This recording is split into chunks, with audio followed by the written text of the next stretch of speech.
अय मराठीत सांगितलेलं कळत नाही, इंग्लिश मध्ये सांगू. I love you. साहेबांमुळे मला इथे यायला मिळालं, त्याच्यामुळे मी एवढं सांगू शकते आत्ता तरी बघून की खूप शिस्तप्रिय लोक आहेत, खूप आपली वाटणारी माणसं आहेत. आणि मला वाटतं की असंच सगळ्यांवरती प्रेम करत राहा. आणि तुम्हा सगळ्यांना माझ्याकडून खूप प्रेम आणि खूप साऱ्या सदिच्छा. माझा आशा नावाचा सिनेमा रिलीज झालाय. मला माहिती नाही किती जणांना माहिती आणि नाही.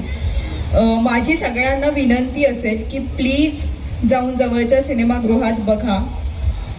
एका स्त्रीची गोष्ट आहे, तिचं नवऱ्यासोबतचं नातं असेल, सासूसोबतचं असेल. सो मला असं वाटतं की तुम्हाला खूप मजा येईल. ती फिल्म बघितल्यावरती त्याच्यामधल्या मालतीसोबत तुम्ही कनेक्ट कराल की सासू कशी छळते, नवऱ्यावशी कसं आपण चिडचिड करतो, हे सगळं त्याच्यात आहे. त्याच्यामुळे मला वाटतं की तुम्ही सिनेमा बघा, तुम्हाला आवडेल. आणि तुम्हाला कसा वाटतोय मला माझ्या सोशल मीडियावरती कळवा, आपण तिथे बोलूया. थँक्यू.